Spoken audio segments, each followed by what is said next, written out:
2장 8절에서 14절 구약성경 562페이지에 있습니다.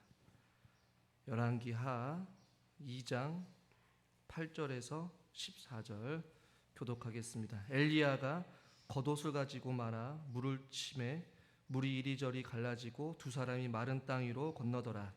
건너매 엘리야가 엘리사에게 이르되 나를 내게서 데려감을 당하기 전에 내가 내게 어떻게 할지를 구하라. 엘리사가 이르되 당신의 성령이 하시는 역사가 갑절이나 내게 있게 하소서 하는지라. 이르되 내가 어려운 일을 구하는도다. 그러나 나를 떠나서 데려가시는 것을 내가 보면 그 일이 내게 이루어지려니와 그렇지 아니하면 이루어지지 아니하리라 하고 두 사람이 길을 가며 말하더니 불수레와 불말들이 두 사람을 갈라놓고 엘리야가 회오리 바람으로 하늘로 올라가더라. 엘리사가 보고 소리 지르되 내 아버지여 내 아버지여 이스라엘의 병거와 그 마병이여 하더니 다시 보이지 아니하는지라. 이에 엘리사가 자기의 옷을 잡아 둘로 찢고 엘리야의 몸에서 떨어진 겉옷을 주워 가지고 돌아와 요단 언덕에 서서 같이 읽죠. 엘리야의 몸에서 떨어진 그의 겉옷을 가지고 물을 치며 이르되 엘리야의 하나님 여호와는 어디 계시니까 하고 그도 물을 치매 물이 이리저리 갈라지고 엘리사가 건너니라. 아멘. 주일 예배 나오신 여러분들 환영하고 주님의 이름으로 축복합니다. 우리 옆에 있는 분들 인사합시다. 건강하시고 평안하십시오. 건강이 최고죠. 마음의 평안함이 최고고. 지난 시간에 우리가 야외에서 예배를 드리고 오늘 이 본당에서 예배를 드리는 것이 굉장히 또 어색해요. 자꾸만 나가고 싶고 그렇죠. 드디어 이제 엘리야의 삶을 우리가 오늘로 끝을 좀 내려고 합니다. 긴 여정 끝동의 주일날 엘리야의 모습을 통하여서 보이지 않았던 영적인 싸움, 그리고 한 사람이 영적으로 탈진해 있을 때 로뎀나무 안에 주저앉아 있었던 엘리야, 또 죽고 싶을 정도로 힘들었던 그 엘리야를 하나님께서 찾아가 주시고 그에게 말씀으로 위로하시고 까마귀를 통해 먹이시고 아멘을 안 하시는 거 보니까 나는 엘리야와 같은 인생을 살고 싶지 않다라는 것이죠. 그런 어떠한 인생의 굴곡이 많지만 외롭게 고독하게 바알과 아세라 선지자들과 싸웠던 그 한 사람의 선지자의 인생을 우리는 살펴보면서 우리의 인생을 돌아보게 되었습니다. 어떠한 선지자로서의 삶이 얼마나 고독하고 외로운지를 통해서 말씀을 통해서 우리는 발견하게 됐고, 그럼에도 불구하고 하나님의 말씀의 지시에 끊임없이 순종하면서 다시금 하나님의 사명을 감당했던 그 엘리사의 삶의 마지막은 어땠는지를 오늘 말씀을 통해서 좀 살펴보려고 합니다. 그 가운데 엘리사가 함께 했어요. 엘리사와 함께 길갈에서부터 계속해서 이동을 하기 시작합니다. 그리고 엘리야가 엘리사에게 따라오지 마라, 나는 갈 거다 라고 이야기를 하지만 엘리사는 포기하지 않고 끝까지 따라갑니다. 지난 시간까지 엘리야와 엘리사가 길갈에서 여리고, 그리고 이제는 요단 강을 바라보고 요단 강가에 서 있었어요. 그런데 오늘 우리가 읽은 이 본문에서 8절에 보면 엘리야가 겉옷을 가지고 마라 물을 치매 물이 이리저리로 갈라지고 두 사람이 같이 한번 읽을까요? 마른 땅 위로 건너더라. 아멘. 마른 땅 위로 건너더라. 놀라지도 않으셔요. 마른 땅 위로 건너더라. 놀랄 일이 아닌가 봐요. 저는 근데 우리가 눈여겨봐야 될 것은 7절에 보면 읽지는 않았지만 그 선지자의 제자 50명이 멀리 서서 바라보고 있었단 말이에요. 엘리야를 따라가지 않았어요. 그러나 엘리사는 엘리야를 따라가고 요단 강가에 있었습니다. 엘리사는 엘리야와 함께 요단강을 건너게 되었죠. 그런데 오늘 이 8절에 엘리야가 겉옷을 말고 요단강을 치고 하는 이 모든 행동들이 연속적으로 지체 없이 이루어졌어요. 그 히브리 문법에 보면 이제 연속법이라고 있는데, 이 8절에 엘리야가 겉옷을 가지고 말아서 물을 치고 이리저리 갈라지게 하고 두 사람이 건너는 이 모든 행위들이 어떠한 망설임이나 지체함 없이 그냥 거침없이 엘리야가 고민도 하지 아니하고 요단강을 그렇게 건너갔단 말입니다. 여러분, 이 요단강이 출렁이고 있는 그 강가를 보면서 겉옷을 벗고 돌돌 말아갖고 그것을 친다라는 이 행동에는 어떤 의미가 담겨져 있냐면 하나님을 향한 절대적인 믿음이 있었다라는 것이에요. 믿으십니까? 그러니까 이러한 믿음 없이는 요단강을 건널 수가 없는 거예요. 이 본문의 이 사건을 가지고 학자들이 두 가지를 비교합니다. 첫 번째는 이 모세가 홍해를 건너는 것과 요단강을 건너는 것을 동일선상에서 봐요. 홍해를 건널 때에도 이스라엘 백성들이 바다 가운데서 육지로 행하였다라고 말씀하고 있거든요. 마치 그 바다를 육지를 걷듯이 그렇게 걸었다라고 성경에 말씀하고 있고, 오늘 우리가 읽은 이 본문 8절에서도 마른 땅 위로 육지와 같이 걸었다라고 생각해 보는 것이죠. 모세의 사건을 좀 기억하게 되는 것이고, 또 하나 이 사건을 통해서 모세와 여호수아 그리고 엘리야와 엘리사의 것을 비교하면서 생각해 보면 우리는 더 이해가 되죠. 여호수아는 가나안 땅을 들어가기 전에 어디를 건넜습니까? 요단강을 건넜어요. 엘리야와 엘리사, 혹은 엘리사 입장에서 봤을 때 그의 사역을 시작하기에 앞서서 그가 건너야 했던 것이 어디입니까? 바로 이 요단강이었어요. 그리고 뒷부분에 보면 14절에 다시 엘리사가 그의 사역을 시작함과 동시에 요단강을 다시 건넙니다. 여호수아는 죽게 되었지만 여호수아는 가나안 땅, 하나님의 약속하신 젖과 꿀이 흐르는 어떤 소망이 있는, 생명이 있는 하나님의 약속하신 그 땅을 성취하기 위해서 건넜던 것이 요단강이라면, 엘리사는 엘리야의 죽음을 앞두고 그도 함께 요단강을 건너므로 인하여서 그의 사역이 시작되었음을 알리는 것이죠. 그러니까 이 요단강을 마치 육지와 같이 걷는 것, 그리고 요단강을 건너야 된다라는 이 당위성을 통하여서 우리가 알 수 있는 중요한 사실은 무엇이냐면, 한번 따라하겠습니다. 나도 요단강을 건너야 합니다. 이 요단강의 죽음의 의미로만 생각해서는 안 돼요. 이 요단강은 하나님의 백성이 하나님을 따라가기 위해 반드시 걸어가야 될 그 인생의 여정길이란 말이에요. 저와 여러분 모두 다가 출렁이는 그 요단강 앞에 서 있습니다. 그러나 그 요단강을 건너야 된다라는 것이, 망설이면 안 돼요. 이 7절에 나와 있는 것처럼 이 50명의 선지자들도 동일하게 엘리야와 엘리사의 가르침을 받았던 제자들이란 말입니다. 하나님의 말씀을 아는 자들이에요. 선지자들이었어요. 그런데 그는 엘리야와 엘리사를 따르지 않았어요. 멀리서만 바라봐요. 방관자예요. 저들이 뭐 하고 있나? 요단 강가에서 무엇을 하려고 하나? 요단 강을 마치 육지와 걷고 있는 그 엘리야와 엘리사를 보면서도 이들은 가만히 있었단 말이에요. 뭐 하는 겁니까? 선지자로 부르심을 받은 사람들임에도 불구하고 요단강 앞에서 포기하는 거예요.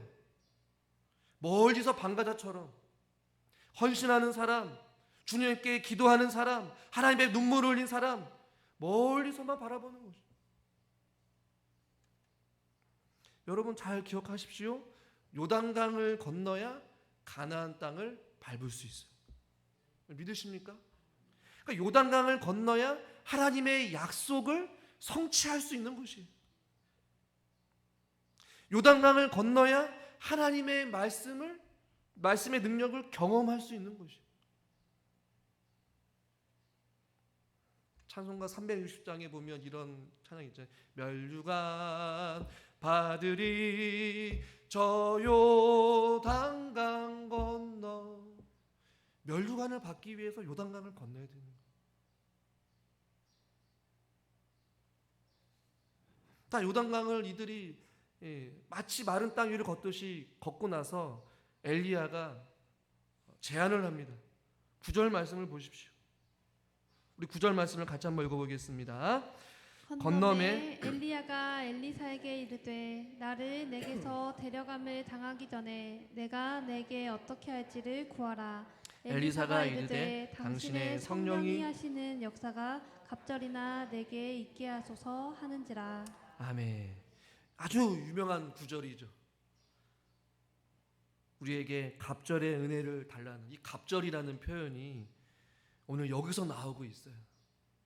여러분도 기도하실 때마다 성령의 하나님의 은혜가 갑절의 은혜가 임하기를 축원합니다. 여러분 어떻습니까? 아멘. 그렇잖아요.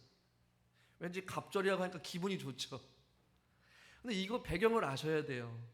이 구약의 시대에 이 부모가 자녀에게 물려주는 유산이 있는데 특별히 이 당시에는 장자에게 2배의 몫을 주었어요. 신명기 21장 17절 말씀을 같이 한번 읽겠습니다. 반드시 그 미움을 받는 자의 아들을 장자로 인정하여 자기의 소유에서 그에게는 2 몫을 줄 것이니 그는 자기의 기력의 시작이라. 장자의 권리가 그에게 있음이라. 장자에게는 책임이 있었어요. 그 밑에 있는 동생들을 돌봐야 돼. 그래서 자기의 소유에게 그에게 2 몫을 갑절 2배를 줘야 되는 것이 구약의 율법이었단 말이에요. 그만큼 장자에게는 어떠한 책임과 어떠한 지도자로서 해야 될 많은 일들이 있었기 때문에 그 2배를 요구할 수 있었단 말이에요. 그러니까 마치 엘리야는 가지만 마치 당신의 사역을 이제는 많은 사람들이 있지만 그 가운데 내가 마치 장자의 역할을 감당하면서 책임감을 가지고 그 일을 감당하기 위해서 나에게도 그와 같은 갑절의 은혜를 부어달라는 의미를 가지고 있는 것이 첫 번째 문맥적인 의미예요. 그렇다고 해서 엘리사가 엘리야에게 나는 당신보다 더 뛰어나게 2배나 많은 더 큰 능력을 내게 주기를 원합니다. 그러한 의미는 아닐 거란 말이에요. 이 갑절의 은혜는 예언하는 능력을 이야기하는데 어떤 자기 자신의 영적인 무능함을 인정하고 하나님의 도우심이 있어야지만이 내가 그 사역, 당신이 그동안 감당했던 그 사역을 나도 감당할 수 있습니다. 그러니 그렇게 은혜를 달라고 엘리사가 요구하고 있는 것이죠. 저는 이 갑절의 은혜를 달라는 것보다도 이 엘리사가 엘리야에게 요구하는 그 기도의 내용에 우리는 좀 초점을 맞췄으면 좋겠어요. 솔로몬이 1,000번제를 드리고 하나님 앞에 제사를 드렸을 때 꿈에 하나님께서 이르시되 솔로몬에게 내가 내게 무엇을 줄꼬? 이렇게 질문을 합니다. 그래서 솔로몬이 구한 것이 무엇이었습니까? 부귀 영화였습니까? 장수였습니까? 어떤 권력이었습니까? 아니에요. 당신께서 허락하신 당신의 백성들을 지혜롭게 재판할 수 있는 그 지혜를 주시옵소서. 지금 엘리야가 구하고 있는 것과 솔로몬이 구하고 있는 것, 여러분 질문하겠습니까? 엘리사가 구하고 있는 것, 솔로몬이 구한 것이 자기 자신을 위한 것입니까? 아니면 하나님의 뜻을 이루기 위한 것이었습니까? 무엇이었어요? 그분의 뜻을 이루기 위해서. 하나님께서 저와 여러분들에게 꿈에 나타나시거나 혹은 환상 중에 나타나셔서 사랑하는 딸아, 사랑하는 아들아, 우리 장로님에게, 우리 집사님에게, 권사님에게 내가 너에게 무엇을 해줄까? 말만 해. 내가 다 들어줄게. 그럼 여러분 뭐라고 대답하시겠습니까? 꿈에도 소원은 통일. 하나님 로또 복권 이번에 있어 로또 복권 번호 좀 알려주세요. 영원한 장수의 복을 허락해 주세요. 저는 이 엘리야가 엘리사에게 내가 너에게 무엇을 해주기를 원하느냐 이 질문, 엘리사에게 항상 마음에 지니고 있는 소원이 무엇인가 라는 질문인 것 같아요. 여러분에게 지니고 있는 하나님 앞에 여러분들이 원하고 있는 기도의 제목, 마음의 소원이 무엇입니까? 여러분이 기도하는 그 기도의 제목이 만일 여러분의 어떤 유익과 어떤 여러분의 삶의 어떤 형통함이나 여러분의 건강과 물질적인 문제나 어떤 세상적인 그러한 어떤 삶에 필요한 것들로 가득 차 있다면 우리들은 좀 죄송한 표현이지만 영적으로 약간 어린아이 같은 수준인 거예요. 저와 여러분들이 진정으로 하나님 앞에 섰을 때 하나님이 마치 이런 질문을 한다면 우리가 구해야 될 것이 여러분 무엇이 먼저야 된다는 것이에요? 우리 앞에 펼쳐진 그 요단강이 흘러넘치고 있는 그 치열한 영적인 싸움의 현장 가운데 그 요단강을 건널 수 있는 하나님을 향한 절대적인 확신과 믿음, 그리고 주님의 말씀 안에 순종하며 살아가면서 이 세상을 물리칠 수 있는 성령의 도우심과 능력과 지혜를 구해야 된다는 것이에요. 아멘을 안 하시네. 그거는 목사님이나 구하셔요. 하나님의 선하신 뜻을 이루기 위해서 우리에게 필요한 것, 여러분에게 필요한 것은 성령의 도우심이에요. 성령의 지혜입니다. 하나님의 함께 하심이에요. 그것을 구해야 된다는 것이. 목회자에만 영적인 어떤 갑절의 은혜만 필요합니까? 아니에요. 저뿐만 아니라 앉아있는 여러분들에게도 하나님의 지혜와 계시의 영을 부어주셔서 하나님을 알아가고 하나님을 경험하고 하나님을 확신하면서 이 세상 가운데 살아갈 수 있는 하나님의 능력이 필요한 것이에요. 왜요? 저와 여러분들은 하나님의 도우심 없이는 그 아무것도 할 수 없는 자들이기 때문에 하나님의 도우심을 구해야 되는 것이에요. 엘리야가 할 일이 없어서 엘리사에게 그런 질문을 했겠습니까? 내가 일평생 살아가면서 너가 마음에 담아둬야 될 그 소원이 무엇이냐라는 질문인 것이에요. 그냥 백지수표를 던지면서 내가 죽기 전에 내가 원하는 것을 줄게, 이러한 수준의 단계가 아니라 나도 살아왔지만 앞으로 너가 살아갈 그 험난한 사역자로서 선지자로서 살아갈 그 인생의 여정 가운데 너가 진정으로 원하고 바라는 것이 무엇이냐는 것이, 그것을 엘리야는 확인하고 싶었던 것 같아요. 아니나 다를까 엘리사는 그 기대에 부응하듯이 당신이 하시는 그 성령의 역사, 그 성령의 도우심, 당신의 입술을 통하여서 예언하는 하나님의 예언의 능력과 하나님의 함께 하심과 하나님의 능력 주심, 당신이 경험했던 까마귀 또 기호시내가에서 베풀어졌던 하나님의 은혜, 그 과부에게 그 죽은 자를 살리신 하나님의 그 능력, 나도 함께 하기를 원한다. 그래야 그 일을 감당할 수 있기 때문에. 예수님께서 이런 말씀을 하십니다. 요한복음 14장 14절 같이 한번 읽겠습니다. 내 이름으로 무엇이든지 내게 구하면 내가 행하리라. 이 말씀 여러분 좋아하시잖아요.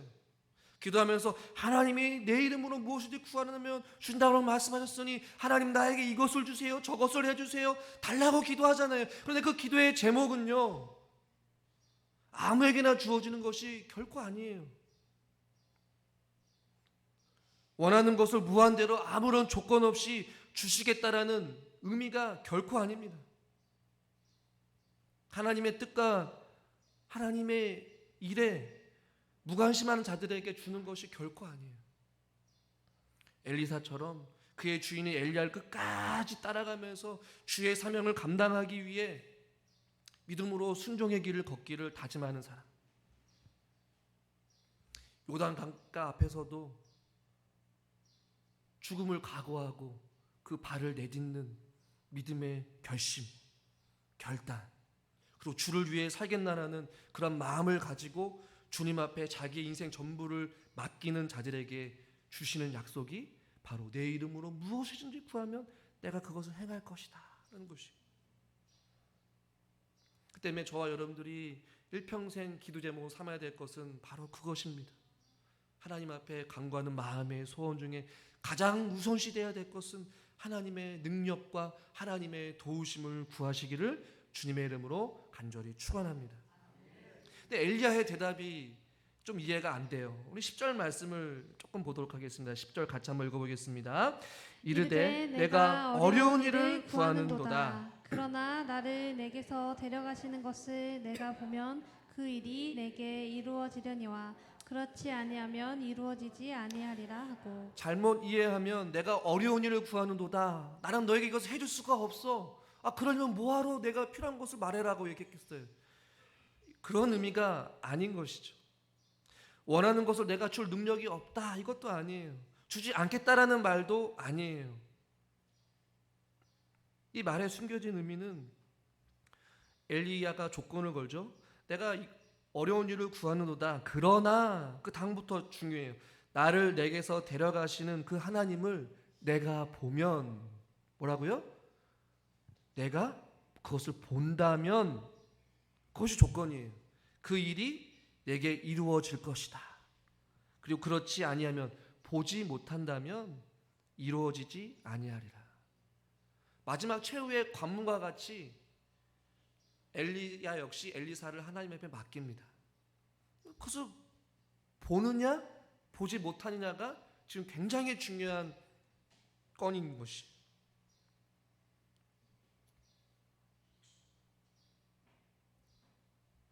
이왕이면 바로 응답했으면 좋겠는데 우리 하나님께서는 바로 주시지 않습니다.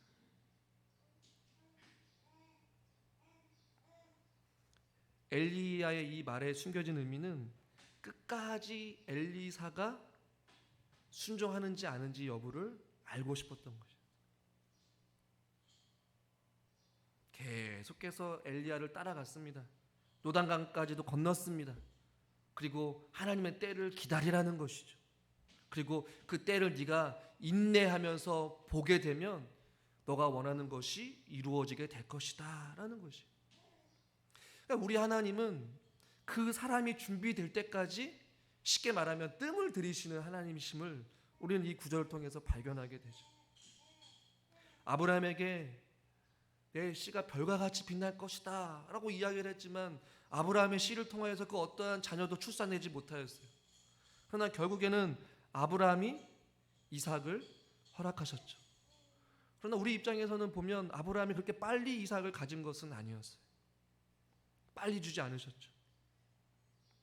이스라엘 백성들에게도 출애굽하여서 가나안 땅의 그 여정길이 그렇게 길지만은 않았어요. 그런데 하나님께서 40년 동안 이스라엘 백성들을 기다리게 하셨어요. 그 이유가 무엇입니까? 그들을 훈련시키고 그들이 준비되지 않았기 때문에. 신약의 시대에도 예수님이 승천하시면서 제자들에게 성령님을 기다리라고 했어요. 그러나 제자들에게 바로 성령의 역사가 일어나지 않았습니다. 오순절 성령의 기름 부으심이 바로 일어난 것이 아니라 그들이 기도할 때에 하나님께서 그들에게 부어주신 줄 믿으시기를 바랍니다. 그 이유는 그들이 거쳐야 어떤 과정이 있었던 것 같아요. 인내하며 충성하며 주님만을 바라보며 하나님의 때를 기다리고 준비되었을 때에 그것을 하나님께서 주셨다라는 것이. 그러니까 엘리야도 마지막으로 엘리사에게 그것을 이야기한 거예요. 내가 데려가는 것을 네가 본다면 결국엔 그 때를 네가 내 옆에서 끝까지 버티면서 기다린다면 하나님께서 그 뜻을 이루어 줄 것이다 라는 것이죠. 사랑하는 성도 여러분, 한번 따라하겠습니다. 하나님께서 주실 때를 기다리겠습니다. 우리는 기다려야 돼요. 응답하실 때까지. 할렐루야. 우리의 삶을 역전시킬 때까지, 우리 각 사람들을 회복시키실 때까지, 그리고 그 사람들을 어루만져 주셔서 치료하실 때까지, 은혜를 부어주실 때까지, 부흥이 있을 때까지 기다려야 된다는 것이. 그리고 여러분이 믿음이 연약한 가족 구성원들이 주께 돌아오는 그때, 우리는 모르지만 그 때를 기다리는 것이죠. 준비가 되면 하나님의 때 그 사람을 주께로 부르실 줄 믿습니다. 끝까지 주님을 붙잡은 거예요. 엘리사가 엘리야를 떠나지 않은 것과 같이 저와 여러분들이 주님을 떠나지 아니하고 주님의 그 때를 기다리며 주님이 역사하실 때까지, 그것을 볼 때까지 우리는 기다려야 된다는 것이. 그러니까 엘리야도 엘리사에게 네가 그것을 본다면 조건을 걸고 있잖아요. 그러니까 우리는 봐야 된다는 것이. 무엇을요? 하나님의 일하실 때까지. 그리고 11절에 어느 정도 시간이 지난 것 같습니다. 얼마나 시간이 지났는지는 몰라요. 우리 11절 말씀을 읽어보겠습니다. 두 사람이 길에 가며 말하더니 불수레와 불말들이 두 사람을 갈라놓고 엘리야가 회오리 바람으로 하늘로 올라가더라. 요단강을 건너고 두 사람이 길을 가는 이 길이의 시간이 얼마였는지 우리는 알 수가 없습니다. 그러나 중요한 것은 무엇이냐면 엘리사가 엘리야가 데려가는 것을 보기 위해 어떻게 했다라는 것이에요? 엘리야 곁에 있었다라는 것이었어요. 끝까지 따라갔다라는 것이에요.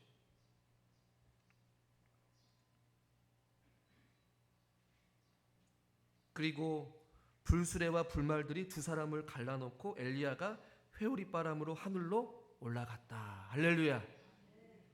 근데 다음이 중요해요. 12절 말씀 상반절만 우리 같이 한번 읽어보겠습니다.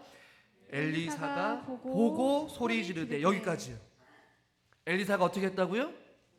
소리를 지른 것을 강조하고 있는 것입니까? 본 것을 강조하고 있습니까? 엘리사가 보고 무엇을 봤어요?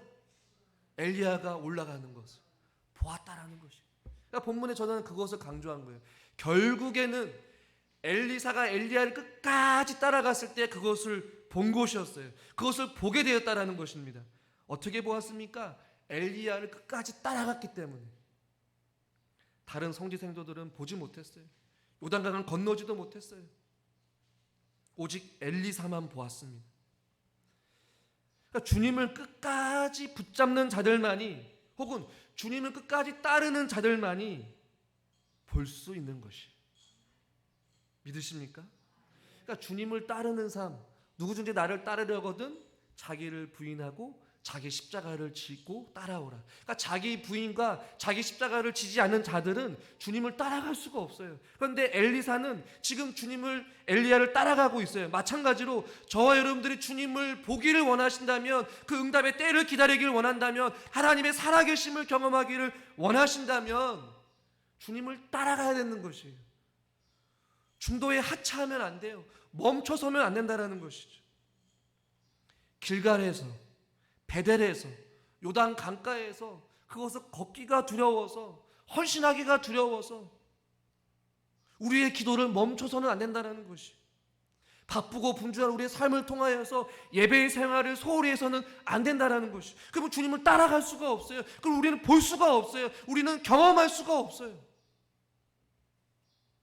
조금 더디더라도, 힘들더라도, 두렵더라도 요단 강에 발을 내딛어야지만이, 주님을 따라가야지만이 볼 수 있는 것입니다.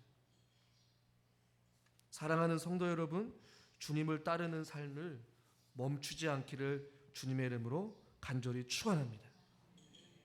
여러분, 엘리사가 이 보았다, 하늘로 올라가는 것을 보았다라는 것이, 엘리사만 보았습니다. 이 본다라는 것이 굉장히 중요한 것 같아요.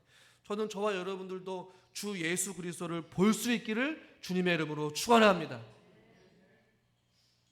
여러분, 나중에 이 엘리사가요, 그의 사역을 감당하면서 아람 군대가 이스라엘 백성들을, 또 엘리사를 둘러싸고 수많은 병거와 마병들이 엘리사가 머무는 곳에 그 도단성을 에워싸고 있었어요.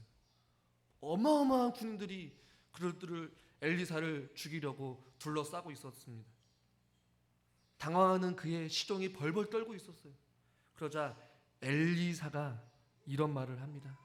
열왕기하 6장 17절 말씀 같이 한번 읽겠습니다.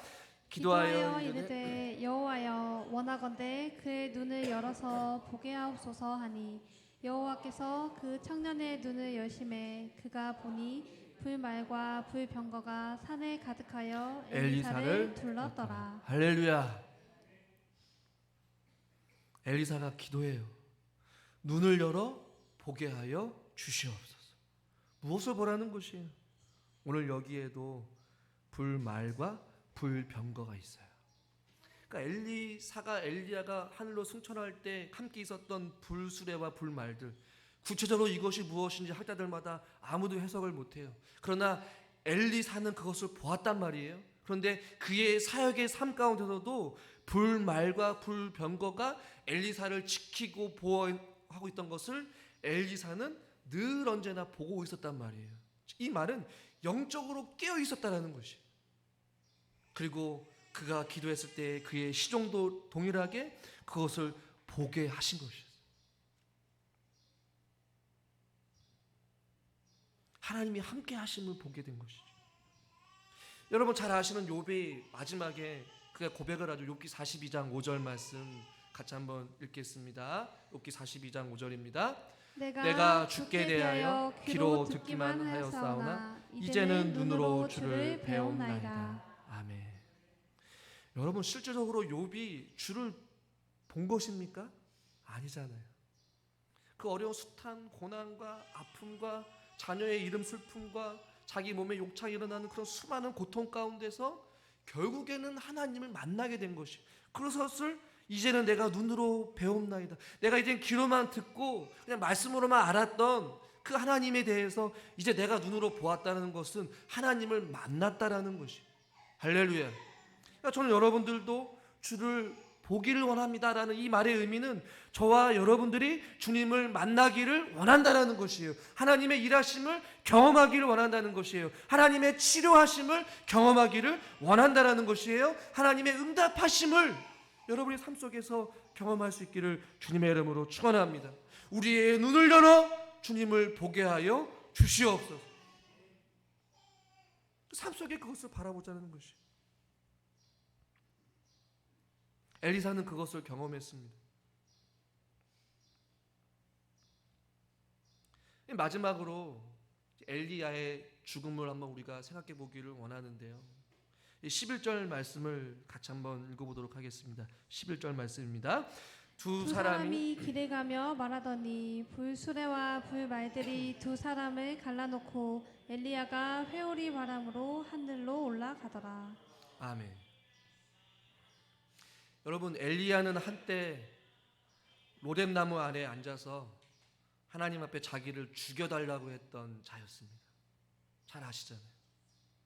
그러나 하나님이 그를 긍휼히 여기셨고 위로하시고 그를 일으켜 세워주셔서 그를 쓰셨어요. 아합 왕가와 끊임없이 싸우고 분투했던 그 한 선지자, 850명과 한 명이 홀로 싸웠던 그 외로운 싸움의 전투에서도, 그러나 오랫동안 지속될 것 같은 아합 왕가의 영광은 하루아침 만에 비참하게 무너졌습니다. 걔가 그 흘린 피를 먹기까지 비참한 죽음을 이세벨과 함께 맞이하게 되고, 그를 대적하였던, 하나님을 대적하였던 바알 선지자들과 아세라 선지자들은 비참한 죽음을 맞이합니다.